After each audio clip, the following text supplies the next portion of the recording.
Like, oh my god, what is this? Oh, I hate spiders. And it is a spider sack. Blah! What's up, everybody? Welcome to the Herp House. We're going to do a video today on introducing Spanish moss to my ball python enclosures. First, we got to sanitize it because it was harvested from the wild in Florida. My brother-in-law recently was there on vacation, picked up some. He has done this for his tank before, and I think it just added an extra element, some more like hiding opportunity, filled in a lot of the blank space in his enclosure. So I'm excited to go ahead and get that in at least one of mine. I don't know if I'll have enough to do both 4x2x2s, but at least one of them will have wild harvested Spanish moss in it. First, we got to sanitize it, make sure we don't have any infestations such as mites or anything else. I don't want to throw off my bioactive enclosures. So I'm going to take you through how to sanitize that and then show you what the finished product sort of looks like afterwards. So Peaches isn't going to be joining us apparently on the sphagnum moss journey. She's decided she wants to put herself away, so hopefully we'll get a good video of her making the choice like we talked about before and going back into her enclosure as she wishes. When I got her out, she wasn't super intrigued. She was out and about, but I could immediately tell she was sort of thrown off by it, not interested. So right back to her favorite hide. She goes. I did feed her 2 days ago, so that could be why she's not interested in fooling with us today. Tickle, tickle. Alrighty, so this is our Spanish moss. It's nice and thick. As I was saying before, I don't know if it'll be enough to do what I'm wanting to do with both of them. I did do a little bit of research on like the best way to introduce this to your bioactive enclosure. It says specifically you want to pick through everything, make sure you get out anything you see. So like, I don't know what that is, but I definitely don't want it in my enclosure. Looks like maybe some kind of just twig, but you never know. Could be some kind of egg or remnants of a carcass from an insect. And although my cleanup crew in there could probably handle something like that, if it is something more dangerous, it would probably handle them. And one thing I don't want to do, which it was advised against when I was doing the research on it, is clump all this together. So clumping it together leaves more risk when it comes to your ball python getting entangled. I know everybody's like, they live in the wild, they'll be fine, just throw it in there. I don't want a vet bill, so I'm going to go ahead and do everything I can and follow every good bit of advice I find to make sure that, if at all possible, we are not obtaining a vet bill. So apparently they'll go in there, get tangled up in it, and then it causes more stress. I don't let my animals go long enough that it would cause any kind of harm.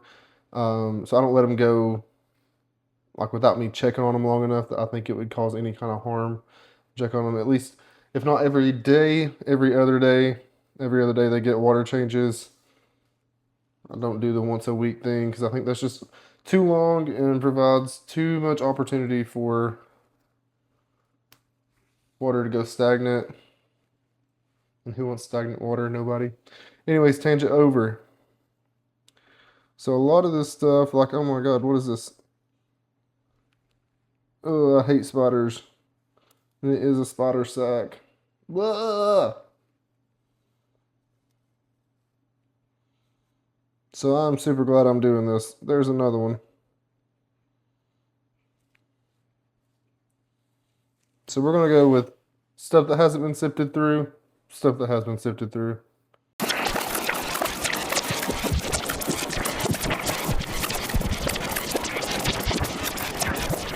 Alright, so after you pick through everything, you're going to give it a good rinse. My shower head doesn't come off in this bathroom. So I'm just going to use the spout. And you can see all this coming off. Well, I hope you can see it.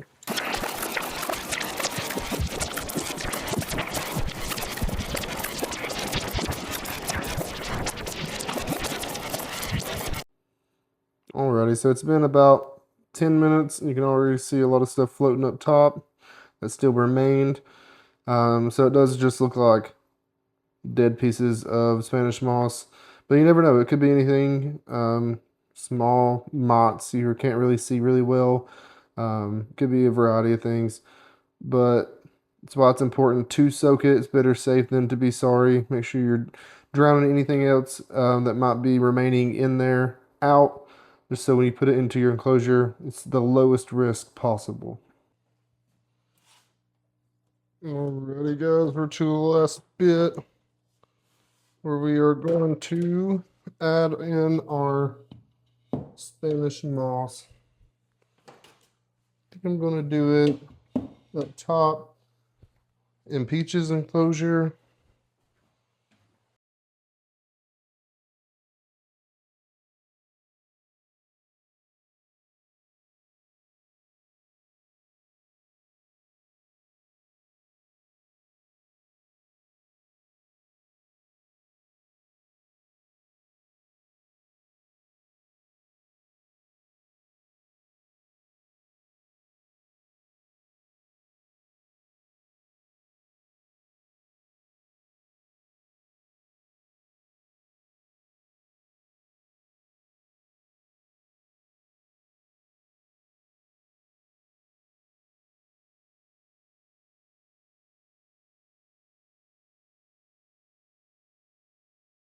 Alrighty, so I made this rock look a little bit more naturalistic.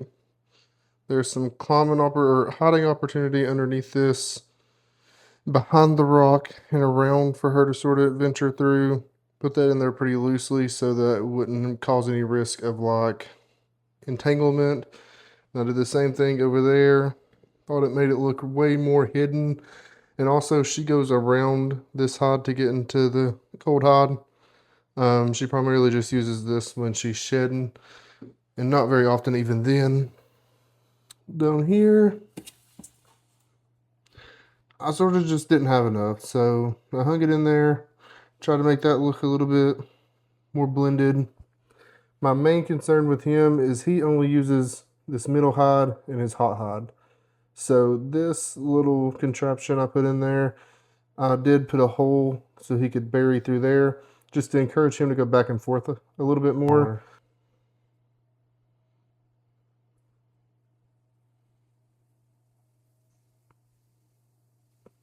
Peekaboo.